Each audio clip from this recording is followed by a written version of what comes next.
Assalamu alaikum, my dear students. Bangladesh কারিগরি শিক্ষা বোর্ডের ফিজিক্স পরীক্ষা, বিশেষ করে সেমিস্টার ফাইনাল পরীক্ষা প্রথম পর্বে খুবই সন্নিকটে। তো আজকে এই সাজেশন যেটা তৈরি করলাম সেটা হচ্ছে ফিজিক্স ওয়ান এর উপর 2022 প্রবিধান অনুযায়ী।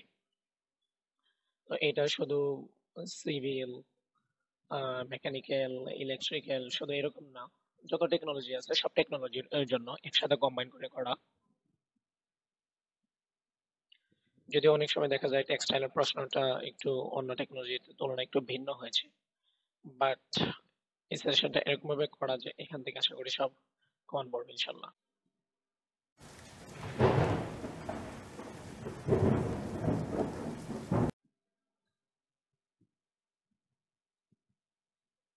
তো প্রথমে চ্যাপ্টার 2 অর্থাৎ ভেক্টর থেকে আলোচনা করা যায়। এস মানে হচ্ছে অতি সংক্ষিপ্ত,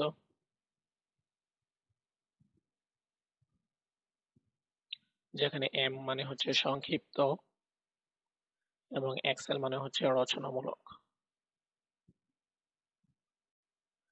আমরা আগে থেকে এগুলো মার্কিং সিস্টেম জানি। যেমন রচনামূলকের জন্য থাকে আমাদের হচ্ছে 8 মার্কস, সংক্ষিপ্তের জন্য থাকে 3 মার্কস, এন্ড অতি সংক্ষিপ্তের জন্য থাকে 2 মার্কস। তো অতি সংক্ষিপ্তের জন্য যে প্রশ্নগুলো একটু বেশি ইম্পর্টেন্ট সেগুলো হচ্ছে একক ভেক্টর কাকে বলে, অবস্থান ভেক্টর, শূন্য ভেক্টর, তারপর হচ্ছে twice i plus 3j minus k এর মান নির্ণয় করো। এসব সাধারণত 2 মার্কসের জন্য এসে থাকে। আবার দেখা যাচ্ছে সংক্ষিপ্ত এবং রচনামূলক যে প্রশ্নগুলো আমরা দিয়ে থাকি সেখান থেকেও প্রশ্ন ছোট ছোট ভাগ আকারে অতি সংক্ষিপ্ততে প্রশ্ন এসে থাকে। সুতরাং আমি সাজেশনটা এভাবেই তৈরি করছি যাতে রচনামূলকের মধ্যে সংক্ষিপ্ত থাকলে ওইটা যেন আমরা পড়ে ফেলি। স্কেলার এবং ভেক্টর রাশির মধ্যে পার্থক্য লিখো। এটা পার্থক্য যদি 3 মার্কসের জন্য আসে তাহলে পার্থক্য 3 থেকে 4টা লিখব। আর মাঝে মধ্যে এটা কিন্তু 8 মার্কসের জন্য দিয়ে দিতে পারে। যদি 8 মার্কসের জন্য এটাকে দিয়ে দেয় পরীক্ষায় তাহলে কিন্তু মিনিমাম 6 থেকে 8টা পার্থক্য লিখতে হবে। এই জন্য আমরা 6 থেকে 8টা পার্থক্য শিখে রাখবো। অনেক সময় দেখা যায় পরীক্ষায় মনে থাকে না অনেক কিছু, তখন এটা আবার সংক্ষিপ্ততে চলে আসলে তো ছক্কা হয়ে গেল। আবার অসংক্ষিপ্ততে স্কেলার গুণন চিত্র সহ ব্যাখ্যা করো অথবা ভেক্টর গুণন চিত্র সহ ব্যাখ্যা করো, এরকম ভাঙা অংশ আসতে পারে। তো এটার জন্য 3 মার্ক বহন করবে। তাহলে আমরা যদি স্কেলার গুণন এবং ভেক্টর গুণন চিত্র সহ ব্যাখ্যা করো অর্থাৎ এই রচনামূলকটা পড়ে ফেলি, তাহলে যদি স্কেলার গুণন আসে তাহলে স্কেলার গুণন সংক্ষিপ্তের জন্য লিখবো, যদি ভেক্টর গুণন আসে ভেক্টর গুণন সংক্ষিপ্তের জন্য লিখবো। আর যদি রচনামূলক আসে তাহলে তো দুইটার কম্বাইন এটা হয়ে যাবে। ভেক্টর যুগের সামান্তরিক সূত্র লিখো। এই সামান্তরিক সূত্রটা সাধারণত অতি সংক্ষিপ্ত প্রশ্নের জন্য এসে থাকে। আর লব্ধির মান এবং দিক এগুলা চাইলে সরাসরি সূত্রগুলো অতি সংক্ষিপ্তের জন্য দিতে পারে, বাট যদি রচনামূলক আসে তাহলে প্রথমে সামান্তরিক সূত্রটা কি বলছে এটা বলার পর তারপর চিত্র এঁকে প্রথমে লব্ধির মান নির্ণয় করবো এন্ড দেন দিক নির্ণয় করবো। এই হচ্ছে চ্যাপ্টার 2 এর মধ্যে এই প্রশ্নগুলা। আমি আজকের সাজেশনটা দিয়েছি মূলত যারা এ প্লাস পাবে তাদের জন্য, সুতরাং আমি পুরোটুকু আলোচনা করব। কোনো ধাপ মিস না করে আমি অনুরোধ করব যে পুরো ভিডিওটাই দেখার জন্য। এরপর চ্যাপ্টার 4 সম্পর্কে যদি দেখি তাহলে কৌণিক বেগের মাত্রা সমীকরণ নির্ণয় করো। তাহলে এখানে আরেকটা প্রশ্ন থাকতে পারে কৌণিক বেগ কাকে বলে। আবার ঘড়ির সেকেন্ডের কাঁটার কৌণিক বেগ কত হইতে পারে, তোমাদের বইয়ের মধ্যে অ্যান্সার দেওয়া আছে। প্রাস বলতে পারে বা প্রক্ষেপক কি জিনিস এটা সংজ্ঞা। কৌণিক বেগ কাকে বলে, আচ্ছা এর একক যদি উপরে বলে ফেলছিলাম, তাহলে এটা পড়তে হবে। জড়তার ভ্রামক কাকে বলে সংজ্ঞা, টর্ক কাকে বলে, টাউ কাকে বলে এটার সংজ্ঞা। এগুলো সাধারণত অতি সংক্ষিপ্ত জন্য থাকে। যদি সংক্ষিপ্ত প্রশ্নের জন্য দেখি কৌণিক বেগ এবং রৈখিক বেগের মধ্যে পার্থক্য তৈরি করো। আবার পার্থক্য আর সম্পর্ক ভি ইকুয়াল ওমেগা আর, এটা বের করা, এটা হচ্ছে সম্পর্ক। অথবা ওমেগা ইকুয়াল ভি বাই আর, এটা সম্পর্ক। এই সম্পর্কটাকেও আবার পার্থক্যের মধ্যে লেখা যেতে পারে। সুতরাং পার্থক্যের একটা অপশন হতে পারে সম্পর্ক সূত্র হিসেবে একটা থেকে পার্থক্য তৈরি করতে পারি। সুতরাং একটা আরেকটার পরিপূরকের মতোই বলবো। তো এই দুইটা প্রশ্ন হচ্ছে সংক্ষিপ্তের জন্য ইম্পর্টেন্ট। আর এই চ্যাপ্টারে রচনামূলক প্রশ্ন যদি দেখি তাহলে দুইটা প্রশ্ন। এর মধ্যে প্রথম প্রশ্ন হচ্ছে প্রাস এর গতিপথ অধিবৃত্তাকার বা প্যারাবোলা, এটা একটা প্রশ্ন হতে পারে, বহুল আলোচিত প্রশ্ন, অনেক বেশি বেশি বার আসে। আরেকটা হচ্ছে যে কেন্দ্রমুখী বল, তাহলে কেন্দ্রমুখী বলের রাশিমালা নির্ণয় করতে বলছে, তার মানে এখানে আমাকে শিখতে হবে কেন্দ্রমুখী বল কাকে বলে, এটা সংজ্ঞা শিখতে হবে। তারপর হচ্ছে এর প্রমাণ F is equal m v square by r. ক্লাসে আমরা দুইটাই অনেকবার পড়াইছি, অনেকবার লেখাইছি, সুতরাং আমি তোমাদেরকে আবারও বলবো যেন সংক্ষিপ্ত এবং রচনামূলক প্রশ্ন কোনটাই যেন বাদ না দেওয়া হয়। চ্যাপ্টার 7 থেকে যদি দেখি তাহলে দোলনকাল কি জিনিস, সরল দোলক কাকে বলে, সেকেন্ড দোলক কাকে বলে, হ্যাঁ, এগুলো সিম্পল সংজ্ঞাগুলা, কার্যকরী দৈর্ঘ্য কাকে বলা হয়, তাহলে এগুলো সংজ্ঞা। সরল দোলকের সমীকরণ লেখার জন্য বলছে twice pi root l by g. তারপর হয়েছে পর্যায়ভিত্তিক গতিটা কি জিনিস, এগুলো আমরা আলোচনা করছি ক্লাসে। তো এগুলো হচ্ছে অতি সংক্ষিপ্তের জন্য কমন হতে পারে। সরল দোলন গতির বৈশিষ্ট্য চ্যাপ্টারের শুরুতেই দেওয়া আছে, আমরা মিনিমাম এটার জন্য 3টা বৈশিষ্ট্য পড়ব।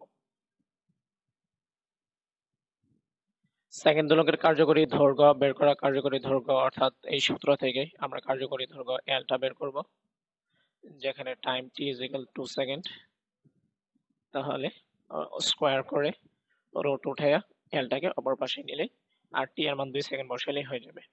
সরল দোলকের যে সূত্রগুলো আছে, 4টা সূত্র আছে, অনেক সব পরীক্ষায় বলে 3টা সূত্র লেখো, 2টা সূত্র লেখো, এগুলো সব হচ্ছে সংক্ষিপ্তের জন্য। চ্যাপ্টারের রচনামূলক 2টা প্রশ্ন আছে, একটা হচ্ছে সরল দোলকের গতি সমীকরণ অর্থাৎ T is equal twice by root l by g, এটা প্রমাণ করার জন্য বলছে। আর দ্বিতীয় যে প্রশ্ন সরল দোলন গতির অন্তরক সমীকরণ মানে ব্যবকলনীয় সমীকরণ, differential equation B square DT square,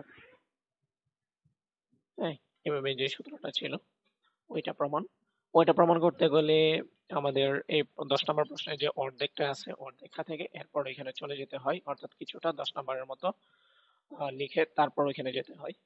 সুতরাং এই দুইটা প্রশ্ন ইম্পর্টেন্ট চ্যাপ্টার 7 থেকে। এরপরে চ্যাপ্টার 14 এ যদি চলে যাই, প্রমাণ চাপ, প্রমাণ তাপমাত্রা, প্রমাণ শূন্য তাপমাত্রা, এই 3টা ইম্পর্টেন্ট, খুব ইম্পর্টেন্ট, 3টাই দরকার পড়বে আমাদের।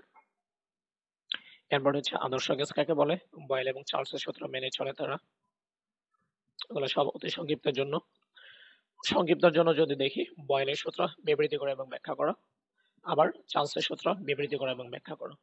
মনে রাখবা আমরা রচনামূলকে যেটা আসে যে প্রমাণ করো যে পিভি সমান এনআরটি, এটা প্রমাণ করতে গিয়ে আমরা বয়েলের সূত্র লিখি এবং তার থেকে, এবং চার্লসের সূত্র লিখি তার থেকে, দুইটা থেকেই আমরা কিন্তু এটা প্রমাণ করি। সুতরাং রচনামূলকের জন্য যদি আমরা এই দুইটার বিবৃতিও পড়ে ফেলি তাহলে আমাদের অতি সংক্ষিপ্তের মধ্যে আসলে আমরা পারবো।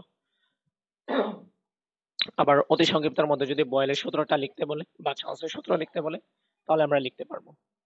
হ্যাঁ, এই জন্য আমাদের 7 নম্বর প্রশ্নটা খুবই ইম্পর্টেন্ট, এটা রচনামূলকের জন্য খুবই খুবই আসে, এন্ড দেন আমাদের সংক্ষিপ্তের জন্য কাজে লাগবে, অতি সংক্ষিপ্তের জন্য কাজে লাগবে।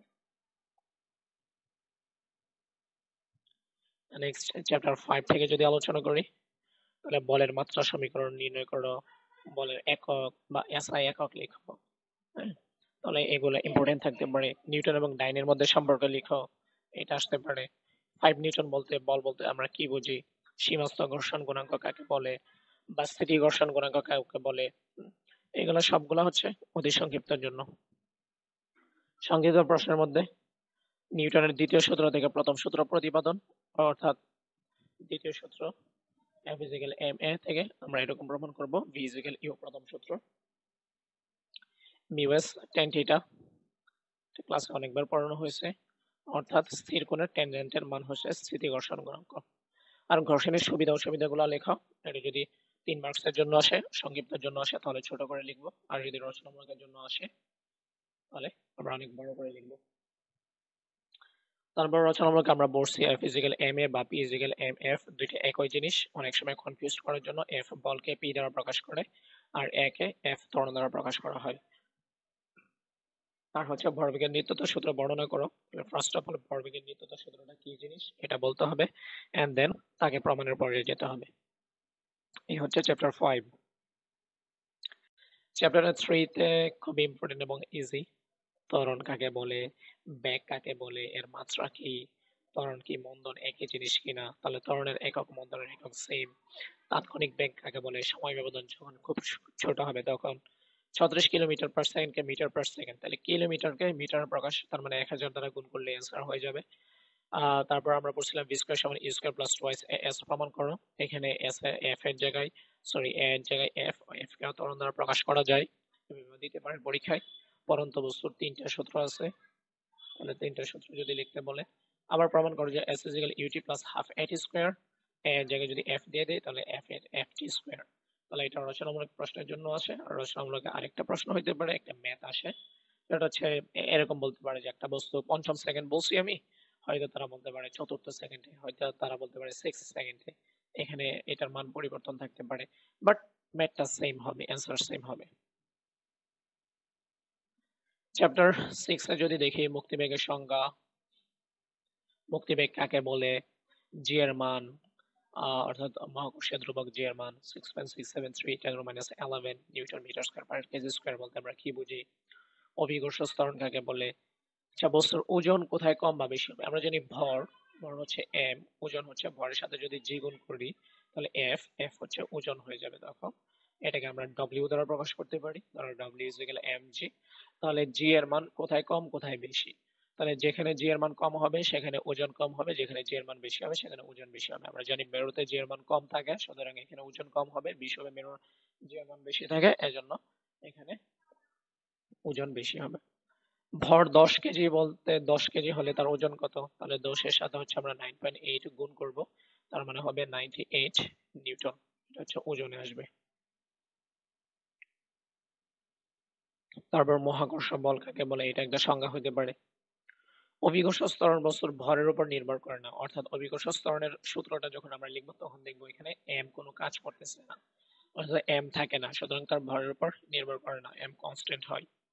বস্তুর ভর এবং ওজনের মধ্যে সম্পর্ক লেখো, তাহলে ভরের একক হচ্ছে কেজি, ওজনের একক হচ্ছে নিউটন, তাহলে দুইটা এখানেই তফাৎ পাই, সুতরাং আমরা এই একক দিয়েও একটা পার্থক্য লিখতে পারবো। নিউটনের মহাকর্ষ সূত্র আছে, এটা ব্যাখ্যা করতে বলছে F is equal G m m by r square. কেপলারের 3টা সূত্র আছে, 3টা সূত্র ক্লাসে পড়ানো হয়েছে। তারপর এই চ্যাপ্টারে যদি আমরা রচনামূলক প্রশ্ন দেখি, মুক্তিবেগ কাকে বলে, মুক্তিবেগের রাশিমালা প্রতিষ্ঠা করো বা নির্ণয় করো বা লিখো, একই জিনিস, তো এটা আসতে পারে। তো এটা হচ্ছে রচনামূলকের জন্য ইম্পর্টেন্ট। এছাড়া এই চ্যাপ্টারটা রচনামূলকের জন্য আরো থাকতে পারে, আমরা পড়ছিলাম পৃথিবী থেকে একটু গভীরতায় জি এর মান কত হবে, অথবা পৃথিবী থেকে এইচ উচ্চতায় জি এর মান কত হবে, সেটাও থাকতে পারে। আমি তাদের জন্য ওই দুইটা সাজেস্ট করবো, যারা কিনা এগুলা পড়ার পরেও ওই দুইটা পড়তে পারে তাদেরকে ওইটা সাজেস্ট করবো। তারপর চ্যাপ্টার 8 থেকে যদি বলি, হর্স পাওয়ার মানে অশ্ব ক্ষমতা কাকে বলে, এটা সংজ্ঞা লিখবা। আর যদি বলে 1 হর্স পাওয়ার সমান কত, 446 ওয়াট, আমরা জানি। কাজ বলতে কি বোঝায়, কাজের মাত্রা সমীকরণ লেখো, ক্ষমতার মাত্রা সমীকরণ। ইঞ্জিনের কর্মদক্ষতা 70% বলতে আমরা কি বুঝি, অর্থাৎ তাকে কতটুকু ইম্পোর্ট, মানে তার যদি কাজে দেওয়া হয় 100 তাহলে তার 70 হচ্ছে তার কাজ আউটপুট ক্ষমতা দিবে। শক্তির নিত্যতা সূত্র কি জিনিস, শক্তি সৃষ্টি বা ধ্বংস নাই, নিত্যতা সূত্র এটা। এগুলো সাধারণত অতি সংক্ষিপ্তের জন্য এসে থাকে। সংক্ষিপ্ত প্রশ্নের জন্য গতিশক্তি কাকে বলে, তাহলে সংজ্ঞা দিতে হবে, গতিশক্তির সমীকরণ অর্থাৎ E = ½ mv স্কয়ার, এটা প্রমাণ করতে হয়, তাহলে এটা ইম্পর্টেন্ট এখানে। পড়ন্ত বস্তুর ক্ষেত্রে শক্তির নিত্যতা সূত্র আমরা বলছিলাম 3টা উচ্চতায়, এ উচ্চতায়, বি উচ্চতায় এবং ভূমিতে স্পর্শ করা ঠিক পূর্ব মুহূর্তে সি উচ্চতায় আমরা দেখছিলাম গতিশক্তি এবং বিভব শক্তি কত হয়ে থাকে, আমরা টোটাল শক্তিকে দেখছিলাম সেম থাকে 3টা বিন্দুতে, তাহলে ওইটার প্রমাণ এটা। আর বিনাবাদে পড়ন্ত বস্তুর স্থিতিশক্তি এবং গতিশক্তির সমান, এটা দেখাইতে বলছে, এইটার মতোই, অর্থাৎ এ এবং বি পয়েন্টটুকু আলোচনা করলে হয়ে যায়। এ পয়েন্টে গতিশক্তি বিভব শক্তি কেমন ছিল, বি পয়েন্টে গতিশক্তি বিভব শক্তি কেমন। তার মানে আমরা বুঝতে পারলাম এ পয়েন্টে যে পরিমাণ শক্তি হারাচ্ছে বি পয়েন্টে সেম পরিমাণ শক্তি গেইন করতেছে। তাহলে এই হচ্ছে আমাদের চ্যাপ্টার গুলা। তাহলে আমরা আবার রিভিউ করি যে আমরা কি কি চ্যাপ্টার গুলা দিলাম। আমরা যদি সিরিয়াল আকারে করি, তাহলে প্রথমে চ্যাপ্টার 2, আমি লিখি প্রথমে চ্যাপ্টার 2, এরপরে 4, এরপর আমরা 7 দিলাম, 14, 5, 3, 6,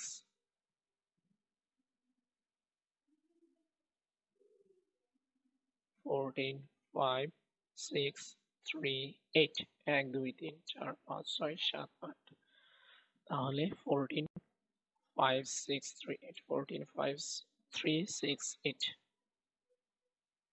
no problem 3 6 8 or 6 3 8 whatever it is আগে পরে no problem তো আমি বলবো যারা শুধু পাস করতে চায় ন্যূনতম কেউ কিছু পড়ে নাই পরীক্ষার আগের রাত্রে শুধু পড়তেছে তাদের জন্য এই মিনিমাম 4টা চ্যাপ্টার থাকবে 4টা চ্যাপ্টার থেকে আশা করি 4টা রচনামূলক প্রশ্ন কমন পড়বে তাহলে 4টা রচনামূলক যদি কমন করে 4 8 32 90 পরীক্ষা হলে 36 পাস মার্ক হয় তাহলে এই 4টা চ্যাপ্টার রচনামূলক থেকে 32 কমন পড়ে যাবে আশা করি আর সংক্ষিপ্ত অতি সংক্ষিপ্ত প্রশ্ন যদি এই 4টা চ্যাপ্টার ভালো করে পড়তে পারে তাহলে পাস মার্কের উপরে এখান থেকে থাকবে আর যারা এ প্লাস পেতে চায় তাদের জন্য আমি বলবো যে এই টোটাল 8টা চ্যাপ্টার অথবা এখান থেকে 7টা চ্যাপ্টার মিনিমাম পড়ার জন্য তো 8টা চ্যাপ্টার বা 7টা চ্যাপ্টার পড়লে কি হবে মিনিমাম 90 থেকে 65 থেকে 78 ইনশাআল্লাহ কমন পড়বে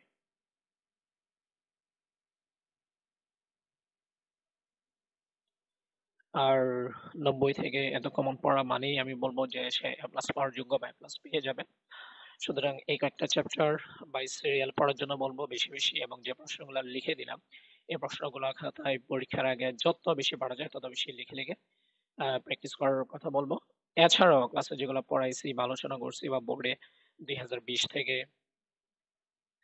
2019 থেকে আমি বলবো 2019 থেকে 2024 পর্যন্ত যে প্রশ্নগুলো আসছে এই প্রশ্নগুলো অতিরিক্ত পড়ে ফেলতে বলবো তো এই হচ্ছে সাজেশন ছিল বেস্ট অফ লাক আশা করি পরীক্ষা খুব ভালো হবে আর যারা এখনো চ্যানেলটি সাবস্ক্রাইব করে নাই তারা যেন সাবস্ক্রাইব করে ফেলে আর কোনো প্রশ্ন থাকলে কমেন্টে করার জন্য বলা হলো থ্যাংক ইউ